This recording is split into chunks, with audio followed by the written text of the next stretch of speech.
Eh, kita akan diskusikan satu topik yang cukup sering terjadi di masyarakat kita, ya, dan juga sering menjadi satu mispersepsi pada masyarakat dan bahkan mungkin bisa menjadi satu kesalahan dalam terapi, terutama swamedikasi, yaitu mengenai disfungsi ereksi. Ya.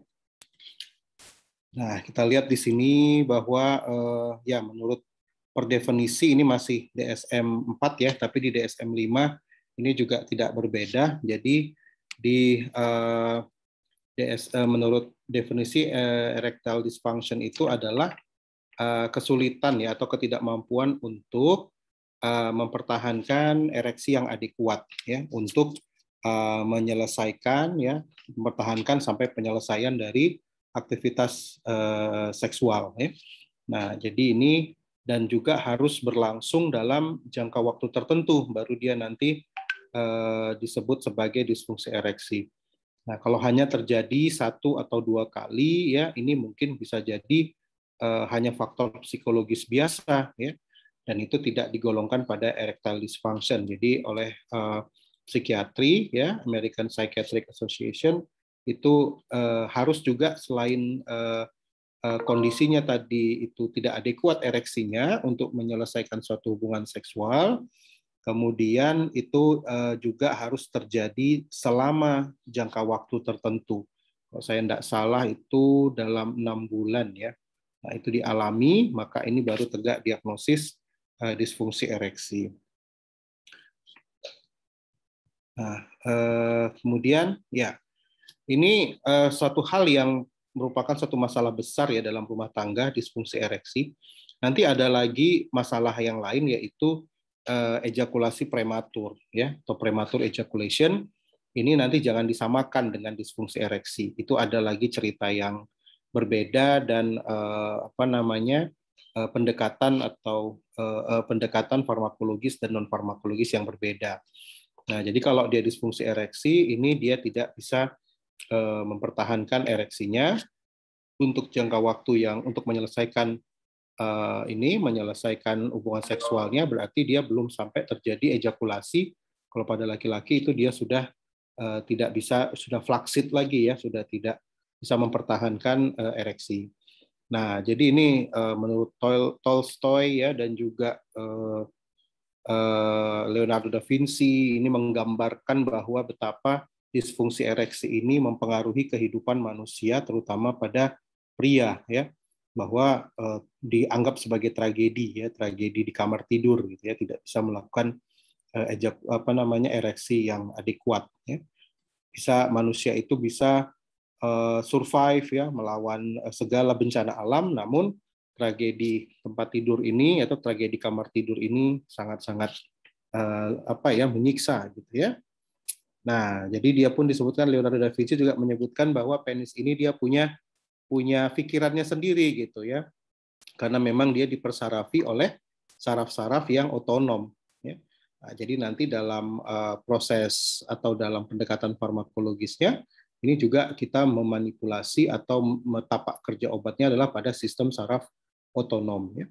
Dan juga banyak dipengaruhi oleh kondisi-kondisi psikologis ya yang tidak bisa kita atur dengan kesadaran atau sistem saraf yang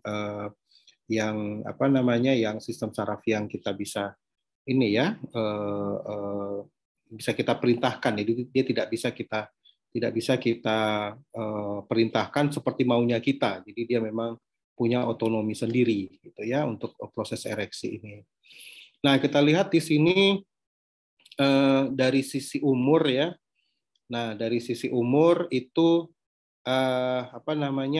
terjadi peningkatan ya. Terjadi peningkatan ini severity ya dari mulai yang dia yang kuning ini tidak ada sama sekali erectile dysfunction, kemudian yang derajat minimal, sedang dan berat. Nah, ini pada meningkatnya umur ya semakin ke atas itu porsi yang moderate sampai yang berat itu lebih banyak ya seiring dengan pertambahan umur. Jadi usia sangat mempengaruhi ya. Nah, di usia itu sangat mempengaruhi terjadinya disfungsi ereksi. Nah, ini juga dibagi atas minimal, moderate, dan complete. Ya, jadi sekitar ya ada porsi-porsinya juga, lebih banyak yang dia berada pada gangguan ereksi yang moderate ini dari masalah severitasnya. Nah, jadi disfungsi ereksi ini merupakan masalah kita bersama gitu. Maksudnya apa? Jadi dalam mempertahankan satu rumah tangga ini kan sangat berpengaruh ya, masalah hubungan seksual. Meskipun itu bukan semua ya dari untuk kehidupan berumah tangga adalah melulu masalah seksual, namun ini sangat krusial ya. Jika ada masalah yang disfungsi ereksi ini tidak bisa diselesaikan, nah ini tentu akan membawa pada masalah-masalah ya perselingkuhan dan sebagainya ya. Tentu ini akan berdampak pada keutuhan dari rumah tangga tersebut. Dan kita lihat di sini ini mulai dari usia 40 sampai ke 70 tahun. Nah, itu sekitar dari 52% ya itu dari disfungsi ereksi itu 92% ya itu dari kasus disfungsi ereksi itu 92% itu tidak terdiagnosis. Jadi dia tidak mau ke dokter ya. Dia tahu itu ada masalahnya tapi dia tidak ke dokter sehingga tidak bisa tegak diagnosis. 8% dia akan pergi ke dokter dan kemudian didiagnosa, dan dari 8% ini sebahagian 60% ini diterapi dan 40% tidak ya. Nah, ini mungkin karena faktor-faktor mungkin derajatnya yang ringan tadi ya, dengan psikoterapi itu sudah bisa mengatasi masalahnya tadi ya. Nah, jadi kita harus lihat untuk mengatasi disfungsi ereksi, kita harus tahu bagaimana ereksi itu sendiri terjadi ya. Nah, ini memang semua mulai dari arousal ya, mulai dari adanya hasrat atau rangsangan yang ini tentu bisa berasal dari imajinasi ya. Jadi dari pikiran kita sendiri adanya hayalan atau imajinasi terhadap sesuatu yang erotik ya. Dan ini tentu akan menyebabkan sexual arousal ya. Atau mungkin kita bisa melihat atau dari apa ya rangsangan eksternal, dari rangsang taktil atau dari sensorik ya, dari penglihatan, pendengaran ataupun juga dari penciuman ya. Makanya itu hati-hati ya menggunakan parfum ya, atau misalnya apa namanya suara itu juga bisa ya membuat seseorang itu menjadi apa namanya tereksitasi ya seksualnya. Nah, kemudian pengaruh daripada hormon juga, terutama testosteron karena ini hormon pada laki-laki, ya. Dan kemudian juga intek daripada keutuhan daripada nerve ya atau susunan atau sarafnya ya, terutama di daerah sakrum. Nah, jadi kalau misalnya dia ada cedera di daerah sakral atau sakrumnya, maka ini kemungkinan akan mengalami masalah ya nanti pada ereksinya.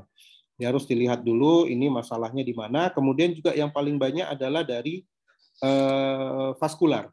Ya. Nah, jadi masalah vaskular sebenarnya yang paling banyak, ya, karena proses ereksi itu sendiri adalah mengalirnya darah, ya, memenuhi sinusoid dan kemudian darah tersebut tertahan sementara, ya, di penis sampai nanti sexual arousal-nya atau sexual tension-nya turun, baru kemudian dia akan darah mengalir kembali ke batang tubuh ya.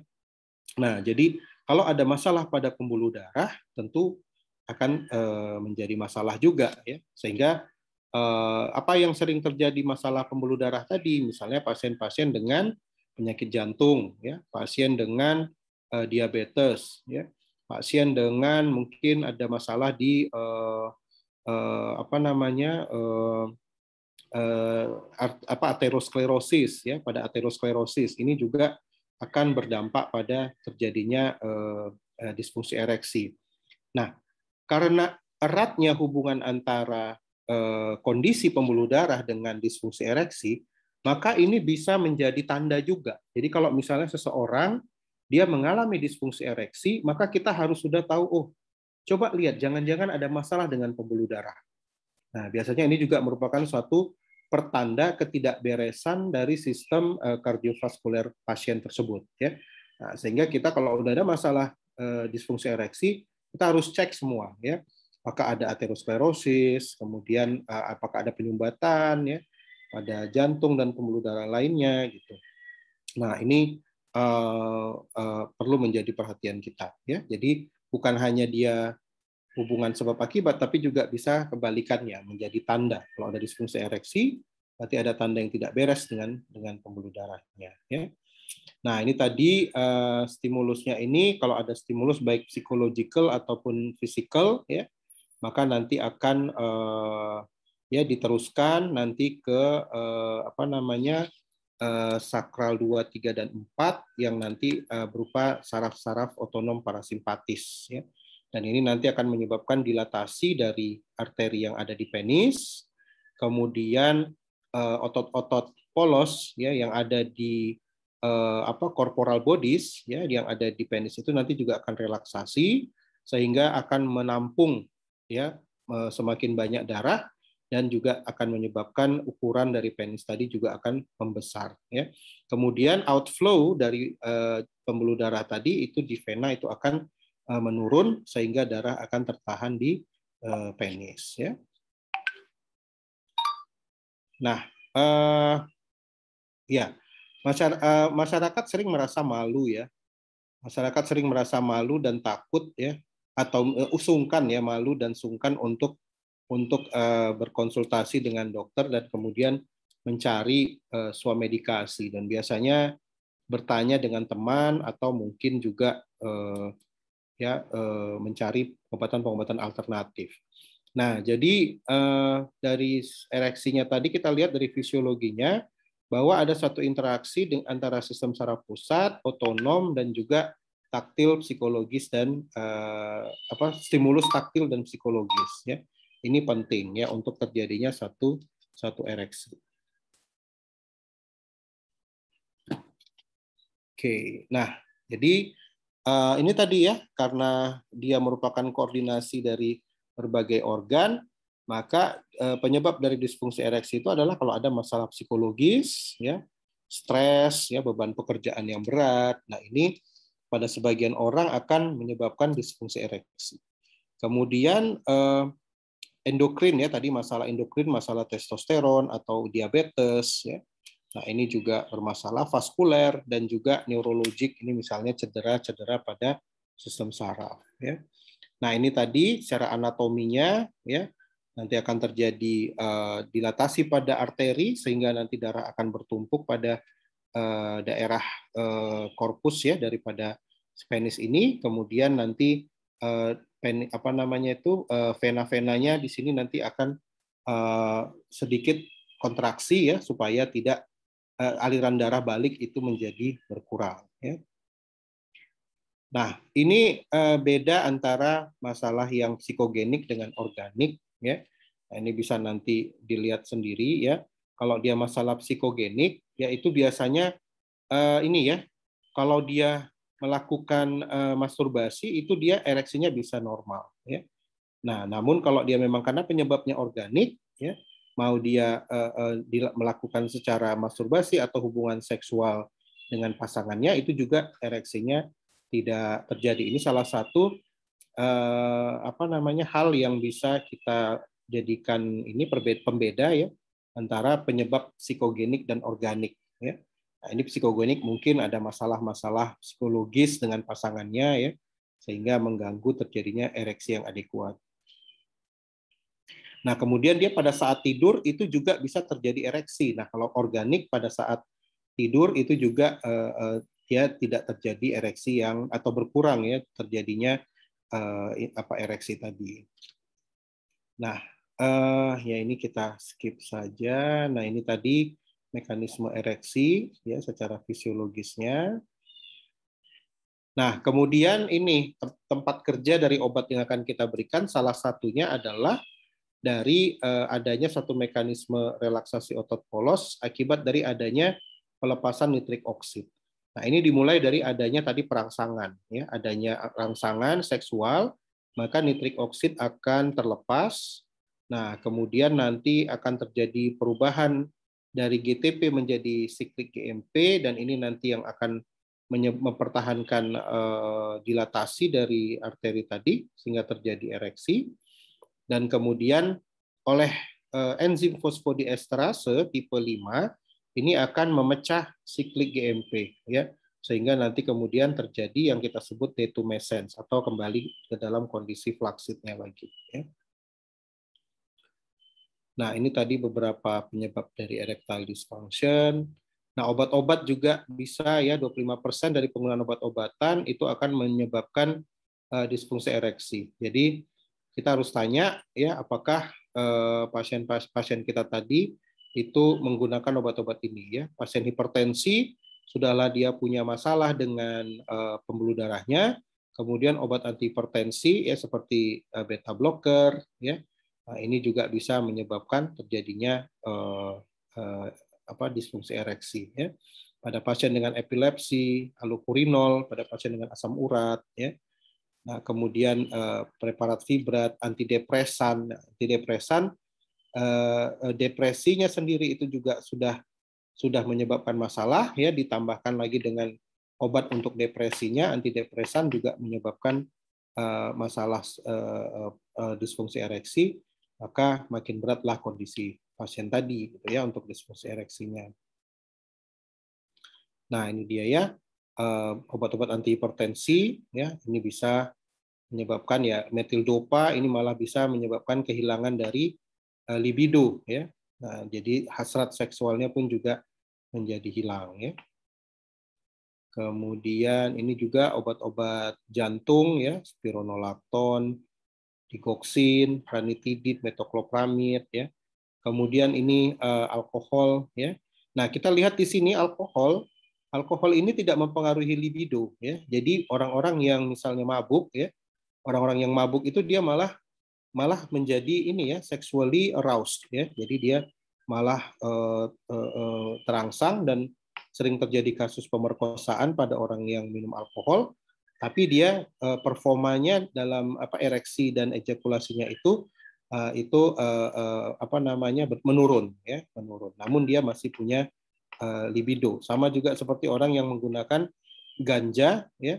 Nah, ini dia libidonya malah meningkat, ya, dengan banyaknya juga terjadi halusinasi, ya. Namun terjadi disfungsi ereksi. Nah, ini dia, ya, alkohol, ya. Nah, ini provokes desire but it takes away the performance, ya. Jadi orang yang minum alkohol itu dia desire-nya atau nafsunya itu meningkat tapi performance-nya jelek. Ini kucing di luar nih ribut banget, kedengeran sampai ke sana, ya. Kucing yang mau kawin juga tuh, fungsi ereksi aja. Nah, ini juga dari obesitas, ya. Kemudian juga nanti kalau obesitas tentu akan mengikut pada masalah ketidakseimbangan hormon juga, ya. Nah, kemudian juga masalah kardiovaskulernya, ya, dan juga endokrinnya.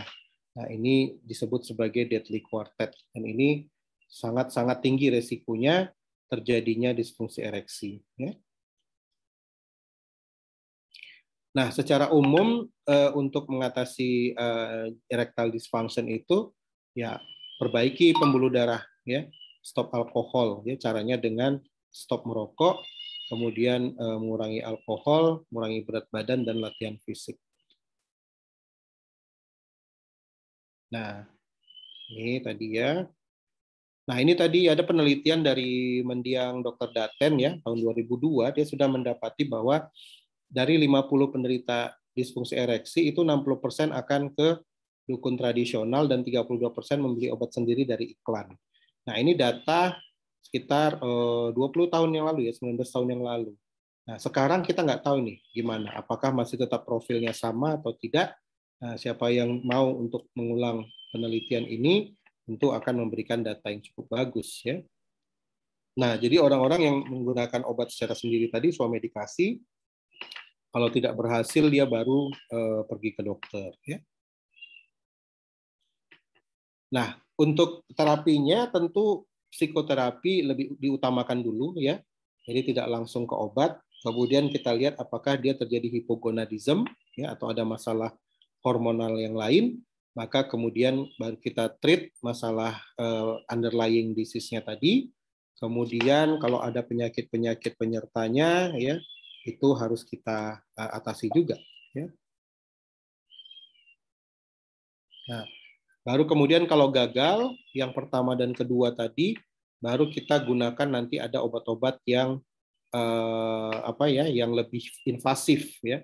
Misalnya dengan menggunakan alat bantu mekanik ya, dengan pompa, atau kemudian injeksi intracavernosa, atau dengan menggunakan prostetik implant. Nah, jadi yang digunakan ya di awal-awal dulu adalah vasodilator ya. Contohnya itu adalah papaverin ya. Nah, papaverin ini dia bekerjanya juga sebagai fosfodiesterase inhibitor ya. Sebentar ya.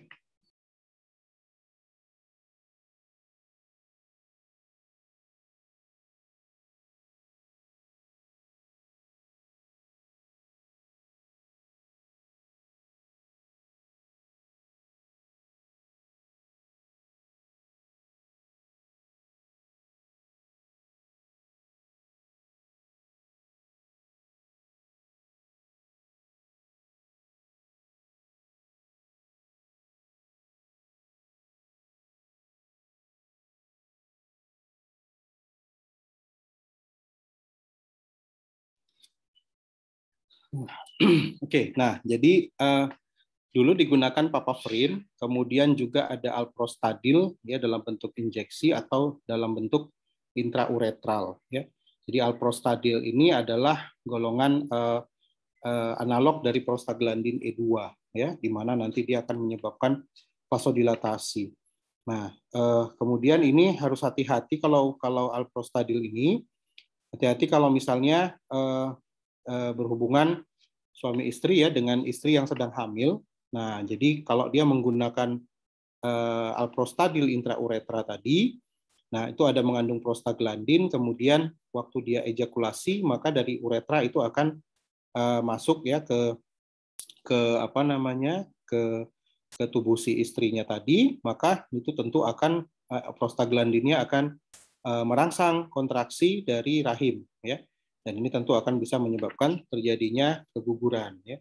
Jadi kalau menggunakan prostaglandin ya, maka dianjurkan untuk menggunakan kondom supaya jangan prostaglandinnya tadi bersentuhan dengan mukosa di vagina dari si istrinya tadi atau pasangan seksualnya.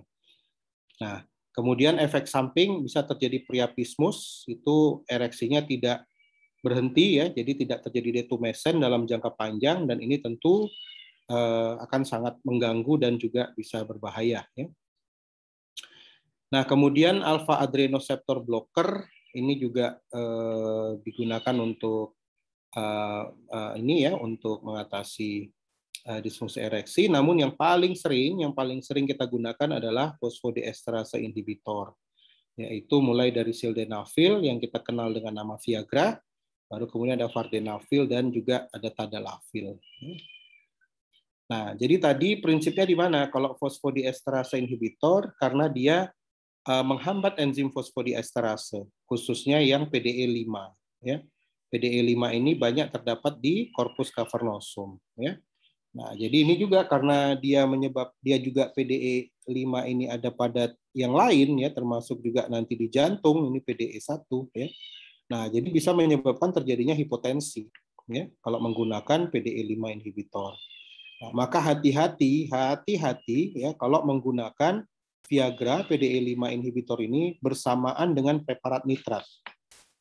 Preparat nitrat itu menyebabkan vasodilatasi ya pada pembuluh darah jantung. Kemudian PDE5 ini juga walaupun dia spesifik ke PDE5 ya, namun dia juga bisa menghambat ke PDE1, 2 dan yang lainnya. Nah, sehingga akhirnya akan menyebabkan terjadinya hipotensi dan bahkan menyebabkan shock ya. Maka kita bisa sering dengar ada orang yang sudah tua gitu ya, kemudian usianya udah 60-70 tahun meninggal ya di tempat misalnya di hotel gitu. Nah, itu sehabis menggunakan Viagra. Nah, ini karena terjadinya ya dia mungkin penggunaannya bersamaan dengan obat-obatan yang lain ya. sehingga terjadi hipotensi, kemudian kegagalan sirkulasi, ya, kegagalan sirkulasi sehingga menyebabkan kematian. Ya. Jadi hati-hati penggunaan fosfodiesterase inhibitor dengan obat-obat jantung, terutama preparat nitrat. Ya. Nah, jadi ini yang intracavernosal itu ada alprostadil, ya, dan juga disuntikkan langsung, ya. Kemudian intrauretral ini juga bisa diberikan juga alprostadil. Ya. Tapi dalam bentuk oral itu paling sering digunakan fosfodiesterase inhibitor, ya. Kemudian dulu pernah digunakan apomorfin juga, namun ini juga sudah tidak digunakan lagi sekarang. Ya. Nah, ini jadi ada beberapa preparat tadi kalau menggunakan PDE5 inhibitor, ya. Nah, ini misalnya sildenafil, ada tadalafil, ada vardenafil. Nah, sildenafil ini butuh onset yang lebih lama. Jadi dia harus digunakan 1 jam sebelum sexual activity. Nah, jadi dia butuh waktu yang agak panjang gitu ya. Nah, jadi kalau misalnya ada orang yang ya melakukan hubungan seksual dengan PSK misalnya dengan berbayar gitu ya.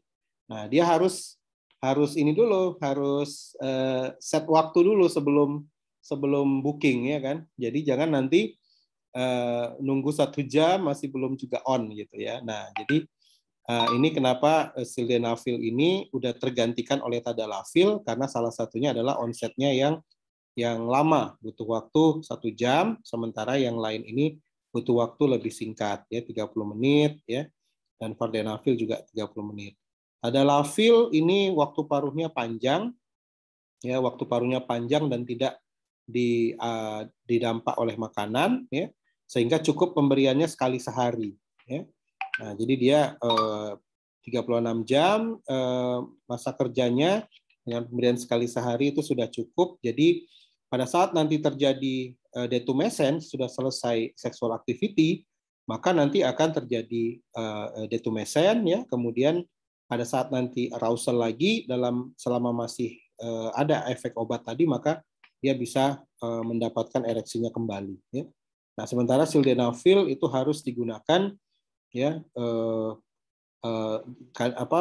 lebih sering ya dalam 1 hari karena masa kerjanya yang juga singkat ya. Nah, namun kalau yang masa kerjanya panjang, ini resiko terjadinya priapismus juga lebih besar ya. Jadi dia karena masa kerjanya panjang, wah nanti tidak detumescent ya, terus-terusan ereksi itu kan gawat juga ya. Nah, jadi ini harus hati-hati ya, masa kerjanya panjang, resiko terjadinya efek samping yang panjang juga bisa lebih besar. Nah, ini yang terjadi ya, ini yang lebih bagus barangkali slide-nya. Oke. Nah, ini dia ya, jadi ada siklusnya tadi ya dari NO kemudian akan oleh guanilat siklase menjadi siklik GMP ya, enzim guanilat siklase. Kemudian siklik GMP oleh fosfodiesterase akan dirubah kembali, diurai kembali menjadi GMP dan GTP. Nah, siklik GMP ini yang nanti akan mempertahankan relaksasi dari pembuluh darah ya, smooth muscle di otot smooth muscle di pembuluh darah ini akan relaksasi dan juga di corpus cavernosum maka akan terjadi ereksi. Nah, jadi kalau bisa kita pertahankan siklik GMP ini berlama-lama di dalam tubuh, maka ereksi juga akan bisa dipertahankan. Nah, jadi di sini kerjanya adalah dihambat nih fosfodiesterasenya, ya. Dengan inhibitornya itu tadi ada sildenafil, tadalafil, atau vardenafil. Nah, penemuan dari Viagra mungkin kalian juga udah pernah dengar ceritanya ya, bahwa sebenarnya Viagra itu tidak diperuntukkan awalnya untuk disfungsi ereksi. Dia awalnya untuk mengatasi masalah jantung ya, untuk obat jantung. Nah, kemudian karena pasien-pasien penyakit jantung ini banyak pada orang tua, maka diberikanlah pada uji kliniknya pada orang tua ya, pada laki-laki yang udah usia tua. Nah, kemudian justru mereka melaporkan bahwa kondisi ereksi mereka menjadi lebih bagus gitu. Nah, jadi oleh perusahaan ini dianggap menjadi sesuatu yang menjanjikan karena lebih menguntungkan kalau Viagra ini dikembangkan menjadi obat disfungsi ereksi ya.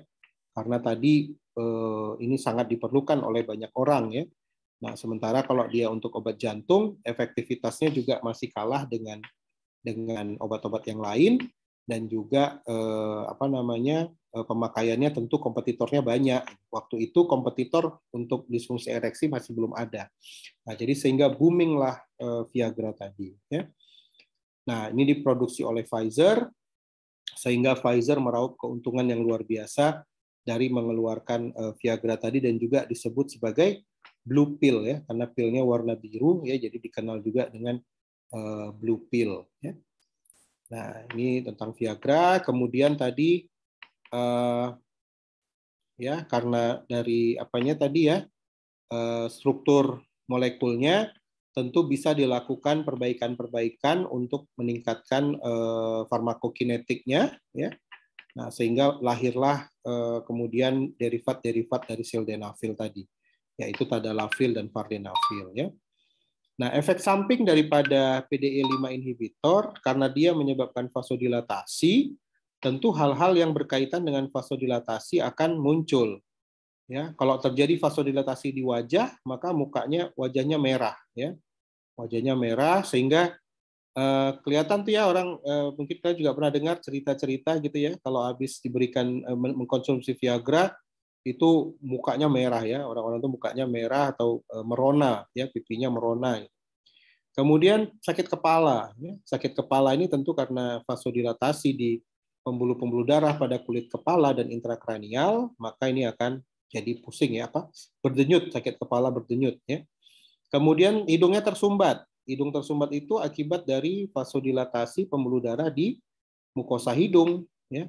Nah, jadi akibat vasodilatasinya hidungnya tersumbat. Kemudian bisa juga hoyong ya. Kemudian nyeri ulu hati, gangguan penglihatan, priapism ya. Dan kemudian ada optik neuropati iskemik. Ini bisa merupakan dari efek samping dari PDE5 inhibitor. Yang paling sering adalah yang paling atas ya. 3 yang teratas ini seringkali kita jumpai pada pasien yang mengkonsumsi PDE5 inhibitor. Nah, ini dia penggunaannya kontraindikasi pada orang-orang dengan penyakit kardiovaskular, penggunaan nitrat, orang-orang dengan hipotensi, kemudian ada masalah deformitas anatomi pada penisnya, atau kemudian ada penyakit-penyakit lain, ya penyakit pada darah, ya, apakah sickle cell atau leukemia atau multiple myeloma, ini kontraindikasi. Ya.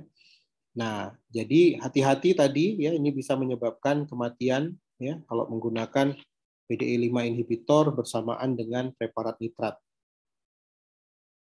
Ya, nah ini ya atau juga bisa penggunaan ini ya, interaksinya penggunaan pada amil nitrat ya, poppers ya.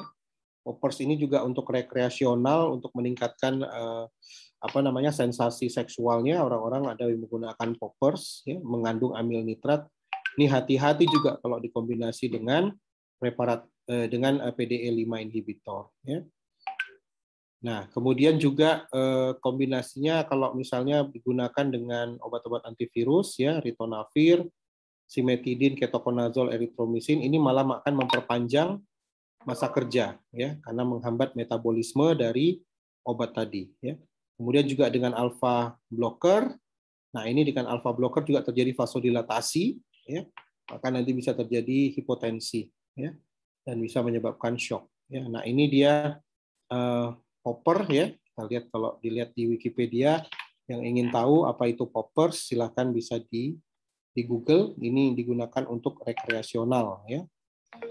Jangan coba-coba ya, karena bukan suatu bahan yang sehat untuk digunakan ya, karena amil nitrat tadi tentu akan juga mempengaruhi sistem saraf juga ya. Nah, ada efek yang lain. Nah, sekarang selain diberikan untuk disfungsi ereksi seperti tujuan awalnya penelitian sildenafil tadi, dia bisa juga digunakan untuk hipertensi pulmonal ya. Nah, jadi untuk mengatasi arterial pressure di pulmonal itu bisa diberikan sildenafil ya. Nah, ini dia ya. Jadi diberikan 1 jam sebelum hubungan seksual ya. Kemudian diberikan juga bisa sekali sehari atau beberapa kali sehari karena tadi jangka waktunya itu masa kerjanya itu lebih pendek ya. Ya, tapi kalau misalnya untuk hubungan seksual normal biasa ya cukup diberikan pada saat sebelum dia melakukan hubungan seksual ya, nggak perlu juga digunakan tiap hari ya, kecuali ya memang mau setiap hari melakukan hubungan seksual tadi ya. Nah, ini tadalafil efeknya lebih panjang masa kerjanya ya. Nah, jadi kalau misalnya dia diberikan masa kerjanya lebih panjang, tentu dia juga akan memberikan efek samping juga nanti yang kalau terjadi efek samping juga lebih panjang efek samping. Kemudian vardenafil atau Levitra, nah ini apa namanya juga diberikan 30 menit ya sebelum hubungan seksual.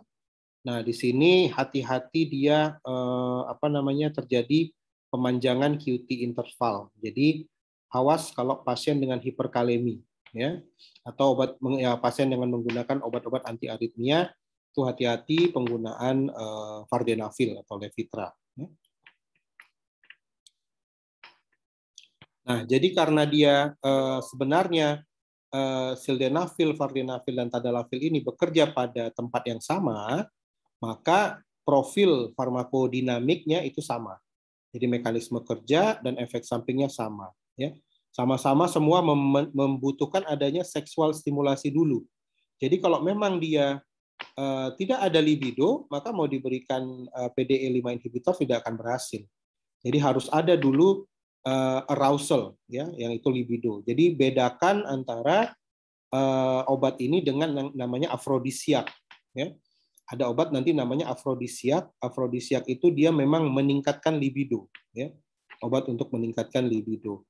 Nah, caranya macam-macam ya. Nanti bisa dibaca apa itu afrodisiak, antara lain misalnya dengan iritatif ya, mengiritasi kandung kemih itu juga bisa menyebabkan terjadinya rangsangan seksual, meningkatkan libido atau terjadi afrodisiak ya. Nah, jadi ini onsetnya tadalafil itu butuh waktu yang lebih lama daripada sildenafil, dan yang paling cepat itu adalah vardenafil. Durasinya tadalafil lebih lama, kemudian baru durasi yang lebih pendek vardenafil ya. Nah, vardenafil ini dia potensinya lebih kuat ya karena butuh konsentrasi yang lebih sedikit dibandingkan dengan obat-obat yang lain. Nah, ya. Nah, kemudian ini yang intracavernosal injection ya.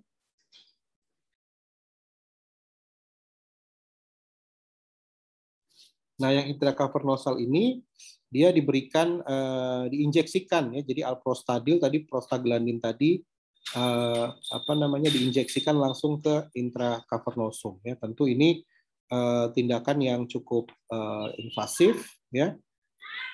Nah, ini ya. Jadi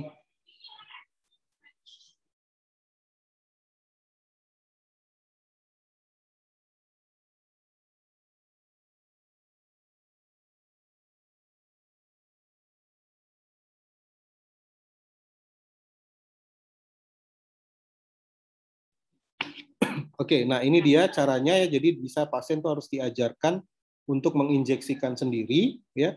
Nah, tentu ini cukup berbahaya ya kalau misalnya dilakukan berulang-ulang ya, akan menyebabkan sikatriks. Ya, tempat injeksi itu akan menyebabkan terjadinya sikatriks, dan ini akan juga nanti menyebabkan apa namanya tuh penis juga waktu ereksi bentuknya akan apa namanya itu terpengaruh dari sikatriks yang terbentuk tadi.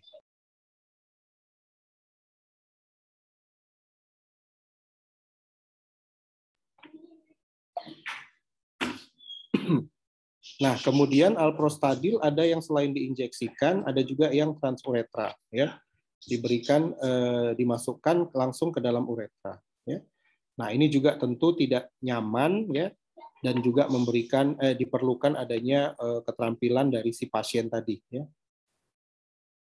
Nah, ini ya. Jadi dengan satu device tertentu, jadi seperti memasang kateter ya, dimasukkan alat apa tadi, obat tadi ke dalam uretra, nanti akan terjadi absorpsi melalui mukosa uretra ya. Nah, ini tadi yang saya sebutkan jika terjadi ejakulasi ya, atau mungkin terjadi ada keluar cairan ya dari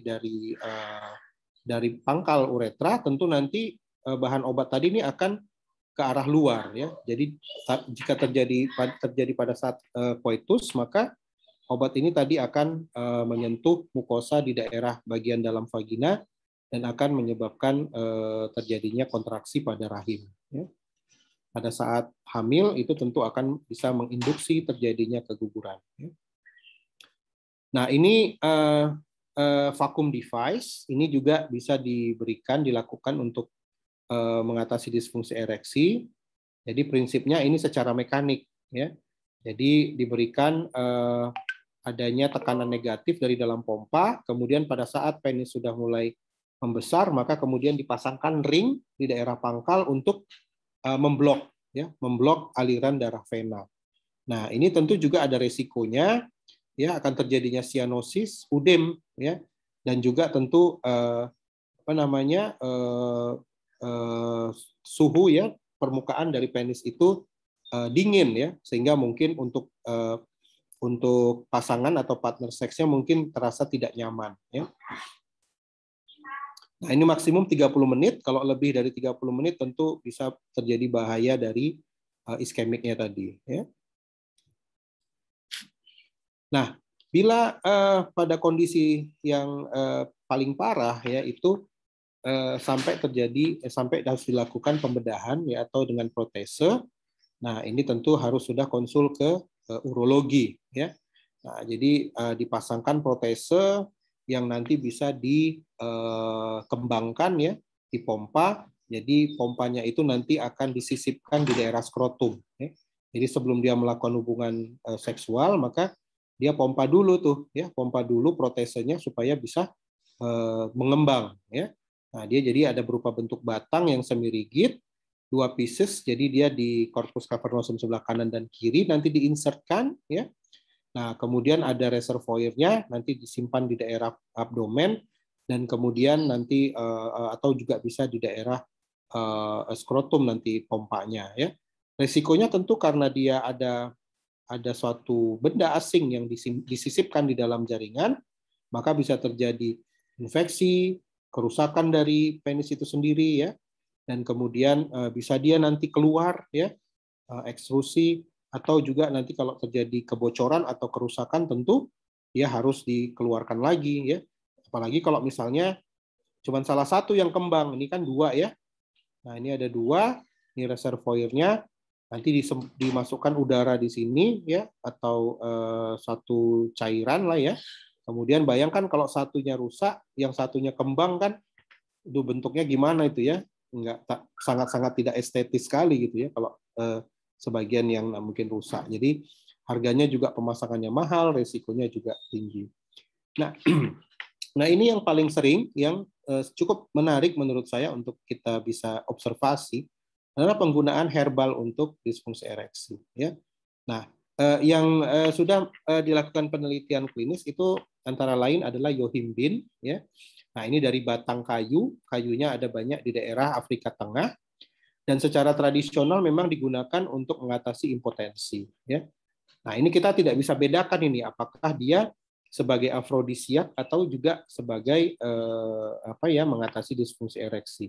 Biasanya kalau obat-obat herbal ini dia juga ada efek afrodisiaknya ya, untuk meningkatkan libido itu sendiri. Nah, jadi dia bekerja pada alpha-2 adrenoceptor blocker. Nah, jadi pada saat alpha-2 reseptor itu diblok, maka itu nanti akan menyebabkan terjadinya justru terjadi umpan balik ya, alpha-2 adrenoreseptor. Kalau dia diblok, maka itu akan menyebabkan terus-terusan terjadinya pelepasan adrenalin. Dan ini akan menyebabkan kontraksi. Nah, diharapkan kontraksinya itu terjadi pada pembuluh vena, ya, pembuluh vena, sehingga nanti arus balik, ya, arus darah balik itu akan berkurang dan darah akan tersimpan banyak di daerah apa namanya, di daerah penis, ya, corpus cavernosumnya. Nah, ya, ini dari meta analisis menunjukkan bahwa dibandingkan dengan placebo, dia hampir 4 kali, ya, 4 kali lebih efektif dibandingkan dengan placebo, relatif aman dan juga relatif murah. Ya. Kemudian dari tanaman di Indonesia sendiri cukup terkenal ada pasak bumi. Ya. Nah, mekanisme kerjanya juga kemungkinan dengan mekanisme kerja yang sama pada sistem parasimpatis di tubuh kita juga, ya. Kemudian ini juga ada purwaceng, ini akarnya, ya. Jadi kalau pasak bumi itu batangnya, di Kalimantan banyak, ya. Dan ini bisa dalam bentuk serbuk atau bahkan dibuat dalam bentuk seperti gelas, ya, seperti cawan minuman. Jadi nanti diisi air, kemudian waktu diisi air diharapkan bahan aktifnya akan larut dan kemudian diminum, ya. Nah, kemudian ini ada purwaceng, ini juga banyak digunakan sebagai campuran dari jamu, ya. Yang digunakan adalah akar, ya, akarnya. Jadi di daerah Jawa ini untuk mengatasi impotensi atau meningkatkan, ya, vitalitas atau performance seksual, itu banyak menggunakan jamu-jamu kuat itu, ya, menggunakan akar dari purwaceng. Nah, ini kita lihat nih, kenapa menarik kalau kita mau melakukan penelitian di dalam hal erectile dysfunction yang sudah didapat oleh Pfizer tadi di awal, ya. Kita lihat diprediksikan nanti tahun 2028 itu global market, ya, untuk dysfunction, obat-obat erectile dysfunction itu bisa mencapai ke 547 juta US dollar. Nah, itu pangsa pasarnya, ya. Nah, di semua negara hampir-hampir mirip proporsinya, di daerah Amerika Utara, Eropa, kemudian Asia Pasifik, ya, Amerika Selatan, dan juga di Timur Tengah dan Afrika, itu proporsinya sama banyaknya. Jadi mau dimanapun dia, itu sama-sama pasar untuk obat-obat disfungsi ereksi itu cukup besar. Nah, jadi di Indonesia ya lebih kurang, mungkin lebih banyak, ya, mungkin lebih banyak karena kita jarang sekali orang, ya, tadi seperti yang dilaporkan, ya, jarang ada yang mau ke fasilitas kesehatan untuk mendiskusikan atau konsultasi masalah kesehatan seksualnya, ya. Seringkali menggunakan obat-obat yang dibeli sendiri, pergi ke toko-toko atau kedai-kedai kecil itu, ya, yang obat-obat kuat, mereknya namanya entah apa-apa itu, ya. Nah, kemudian beli obat di situ, kemudian nanti kalau tidak berhasil atau muncul efek samping baru ke dokter, ya. Nah, jadi ini sangat sangat menarik kalau kita bisa mengulang kembali apa yang dibuat atau dilakukan oleh mendiang Ibu Daten, ya, Dr. Daten tahun 2002. Kita bisa dapatkan bagaimana, apakah sama, ya, kondisi yang pada tahun 2002 dengan 2021, ya. Nah, jika itu sama, berarti tentu lebih banyak orang yang ke dukun dulu atau swamedikasi. Nah, itu tentu harus ada edukasi ke masyarakat, ya, bahwa disfungsi ereksi itu sebaiknya ditangani secara serius, ya, karena bisa jadi di awal-awal itu masalah psikologis yang lebih utama. Kalau dia swamedikasi, justru nanti mungkin malah menyebabkan efek samping obat, ya, yang tadinya tidak ada gejala organik karena penggunaan obat-obat yang tidak benar, malah jadi muncul benar-benar erectile dysfunction-nya yang organik karena obat tadi atau iatrogenik, ya. Nah, ya, jadi simpulannya, ya, erectile dysfunction ini merupakan masalah yang utama dan mendampak pada pasien dan juga partnernya, ya. Nah, kemudian seringkali ini ada masalah psikologis, kemudian juga ada masalah psikis, ya, fisik, ya, dan kemudian merupakan tanda awal dari penyakit-penyakit terkait kardiovaskuler seperti diabetes dan penyakit jantung koroner, ya.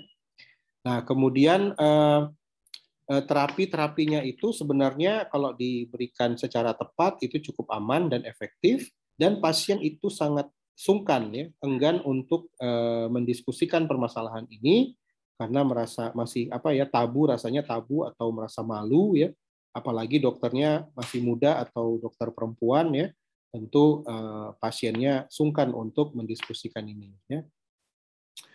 Nah, jadi pesannya yaitu beberapa obat itu bisa digunakan, yang paling sering adalah fosfodiesterase inhibitor, itu yang paling banyak dan paling umum.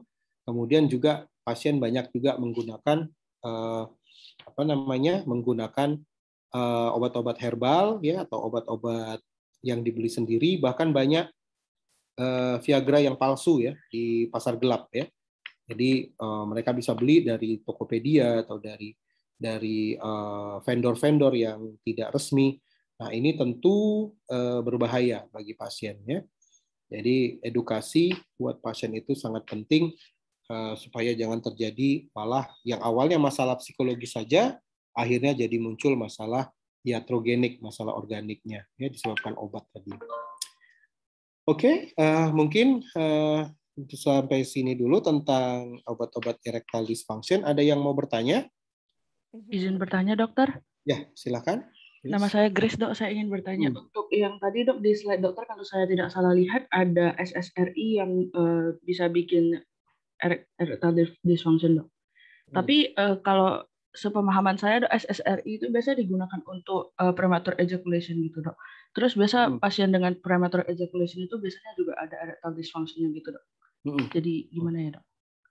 Ya, nah jadi memang tergantung dari kondisi pasiennya juga ya. Jadi beberapa obat memang kadang ada efek yang tidak bisa kita tidak bisa kita prediksi ya.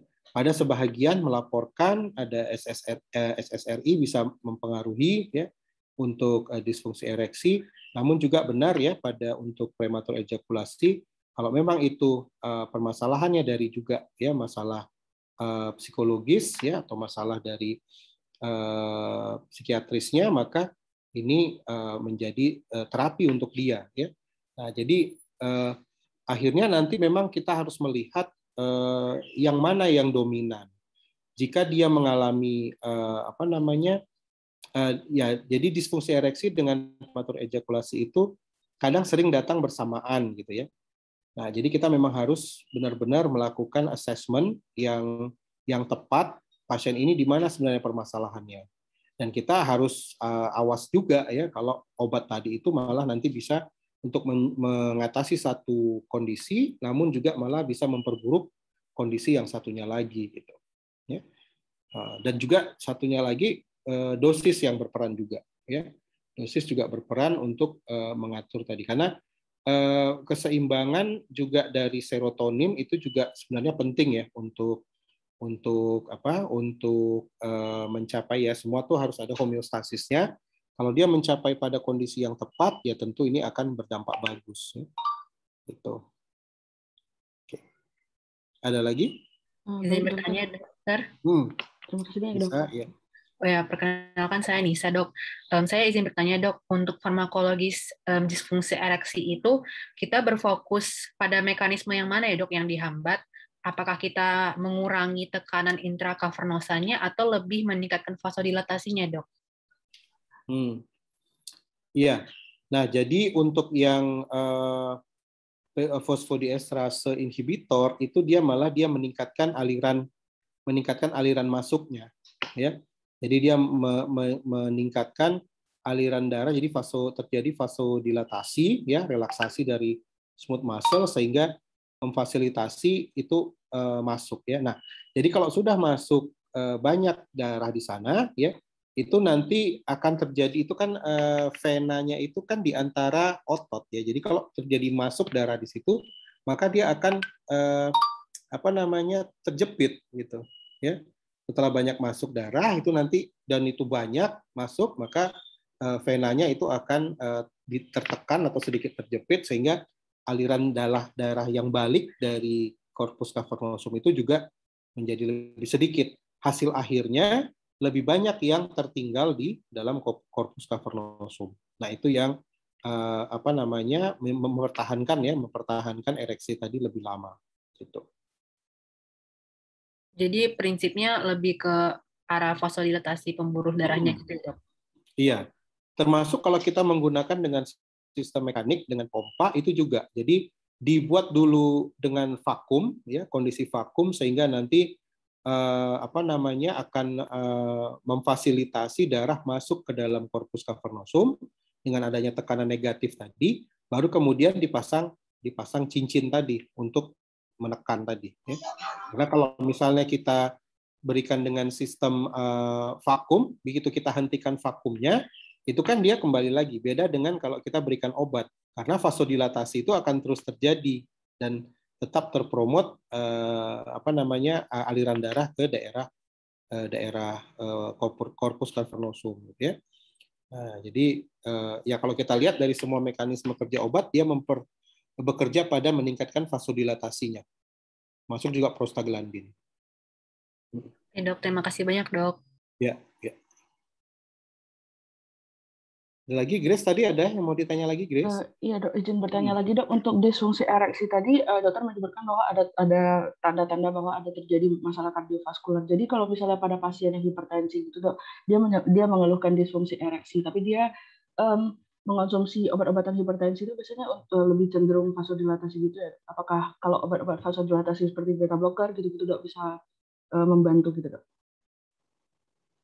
Ya, jadi tadi obat-obat antihipertensi juga kan banyaknya malah dia tadi malah dia menyebabkan vasodilatasi, tapi itu juga ya ada beberapa hal juga kalau vasodilatasinya banyak pada pembuluh darah yang yang besar di batang tubuh gitu, akhirnya nanti kan aliran darah itu kan akan tersebar merata terutama pada daerah-daerah yang besar tadi gitu ya, misalnya ke lengan atau ke tungkai atau ke seluruh tubuh yang lain. Nah, makanya walaupun PDE5 inhibitor itu dia menyebabkan vasodilatasi, tapi tidak semua PDE5 inhibitor dia bisa sebagai disfungsi ereksi. Yang paling efektif itu adalah kita cuman spesifik pada pembuluh darah di pembuluh darah di daerah penis. Kalau itu yang bisa spesifik didilatasi, maka yang dari yang lain itu akan bermigrasi semua ke sana. Tapi kalau seluruh pembuluh darah didilatasikan seperti obat hipertensi, ya akhirnya tekanan yang untuk masuk ke penis juga kan nggak banyak. Nah, jadi tidak terbentuk juga tuh penumpukan darah di daerah situ. Gitu. Jadi makanya pada orang dengan hipertensi sudahlah memang dia dari penyakitnya itu kan menyebabkan jadinya gangguan atau rigiditas dari pembuluh darahnya gitu. Nah, rigiditas pembuluh darah sehingga tidak mampu dia untuk mengakomodasi banyaknya aliran darah ke sana. Jadi udah tersumbat gitu. Aliran darah ke situ tensinya tinggi tapi aliran darahnya sedikit. Yang kita mau tensinya itu lumayan, tekanannya banyak, dan aliran darahnya jalannya itu gede, gitu, besar untuk masuk ke sana. Nah, jadi tambahan lagi, udahlah dia hipertensi ada rigiditas endotel, kemudian juga obatnya tadi juga bisa juga iatrogenik, mengganggu, ya udah makin susah gitu ya, makin parah. Nah, jadi kalau misalnya pada pasien dengan hipertensi menggunakan obat hipertensi, kita bantu dengan PDE5 inhibitor tadi dengan Viagra. Nah, ini dia khusus vasodilatasinya itu juga diperbesar lagi ya, tambahan lagi ada vasodilatasi lagi di daerah corpus cavernosum di daerah penis, sehingga akhirnya akan bisa mempromot ke sana juga gitu ya. Nah, jadi ini pasien-pasien dengan hipertensi dan dengan DM ini mereka juga mendapatkan manfaat dari penggunaan PDE5 inhibitor. Gitu. Baik, terima kasih banyak, Dokter. Iya. Ada lagi pertanyaan yang lain? Izin bertanya, Dok. Iya, silakan. Tadi untuk pilihan obatnya selain yang oral, selain itu bisa kita lihat kalau tingkat risikonya itu lumayan tinggi ya, Dok. Apakah selain yang secara peroral, apakah ada pilihan kayak topikal dan sebagainya, Dok?